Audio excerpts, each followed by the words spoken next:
Hi friends, welcome to Amrita IAS academy. నేను మీ economy Chandramouli sir. Which of the following is a challenge in measuring national income using the production method? ఉత్పత్తి మదింపు పద్ధతిని ఉపయోగించి జాతీయ ఆదాయాన్ని కొలవడంలో క్రింది వాటిలో ఏది సవాలుగా ఉంది? ప్రభుత్వ సేవల విలువను అంచనా వేయడం, ఇంటర్మీడియట్ వస్తువులు రెండుసార్లు లెక్కించకుండా ఉండడం, కార్పొరేట్ లాభాలని ఖచ్చితంగా లెక్కించడం, బదిలీ చెల్లింపులు అన్నాడమ్మా. ఇక్కడ ఆన్సర్ వచ్చేసి ఇంటర్మీడియట్ వస్తువులు, మధ్యంతర వస్తువులు ఏవైతే ఉంటాయో దాన్ని రెండుసార్లు లెక్కించకుండా ఉండడం. సో మరి ఉత్పత్తి మదింపు పద్ధతి అనేటప్పుడు ఇక్కడ మనం ఉత్పత్తికి సంబంధించిన అంశాలు మాత్రమే తీసుకోవాల్సి ఉంటుంది. మరి ఉత్పత్తికి సంబంధించిన అంశాలు, మరి ఇక్కడ ఉత్పత్తి ఏది జరుగుతుంది? ఉత్పత్తి వస్తువులు అలాగే సేవలు ఏవైతే ఉన్నాయో ఈ వస్తువు మరియు సేవలు ఉత్పత్తి జరుగుతూ ఉన్నాయి. మరి ఎంత పరిమాణంలో ఉత్పత్తి జరుగుతున్నాయి అనేది మనకి ఇక్కడ ఇంపార్టెంట్. అలాగే వాటి యొక్క ధర ఇంపార్టెంట్. ఇక్కడ వస్తువులు మరియు సేవలు అనేవి ఎంత మొత్తంలో ఉత్పత్తి అయ్యాయి?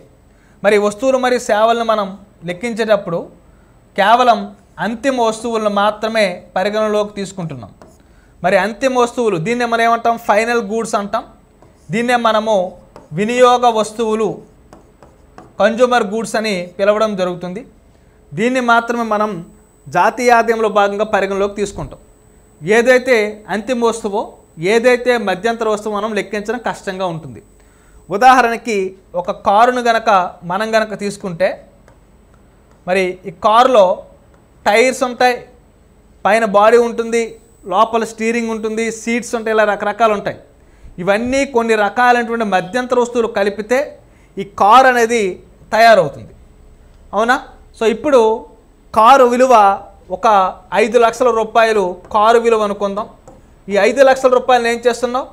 నేషనల్ ఇన్కంలో భాగంగా లెక్కించడం జరుగుతుంది. అంటే 5 లక్షల విలువైనటువంటి ఉత్పత్తి అది. దాన్ని నేషనల్ ఇన్కమ్ ఆధారంగా ఉత్పత్తి మదింపు పద్ధతి ఆధారంగా లెక్కిస్తున్నాం. కానీ మరి ఇప్పుడు టైర్స్ ఉత్పత్తి చేసే కంపెనీకి టైర్ అంతిమ వస్తువు, పైన ఉన్నటువంటి బాడీ తయారు చేసేటటువంటి కంపెనీకి అది అంతిమ వస్తువు, లోపల ఉపయోగించే పార్ట్స్ స్టీరింగ్ కావచ్చు, గేర్స్ కావచ్చు, బ్రేక్స్ కావచ్చు, అవన్నీ కూడా మధ్యంతర వస్తువులు, వాళ్ళకి అవి ఫైనల్ గూడ్స్. మరి వీళ్ళకి ఫైనల్ గూడ్ అయినప్పుడు ఎక్కడ లెక్కిస్తున్నారు? దీన్ని లెక్కిస్తున్నారు, దీన్ని లెక్కిస్తున్నారు. మళ్ళీ ఫైనల్గా ఈ వస్తువు అమ్మినప్పుడు దాన్ని కూడా లెక్కిస్తున్నారు.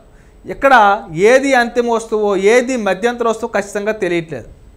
కాబట్టి దానివల్ల ఏమవుతుంది? డబుల్ కౌంట్ అయిపోతుంది. మరి ఇటువంటి సమస్య అనేది ఉంది. మరి ఇటువంటి సమస్య వల్ల జాతీయ ఆదాయం అనేది ఏమవుతుంది? రెట్టింపు అయిపోతూ ఉంటుంది.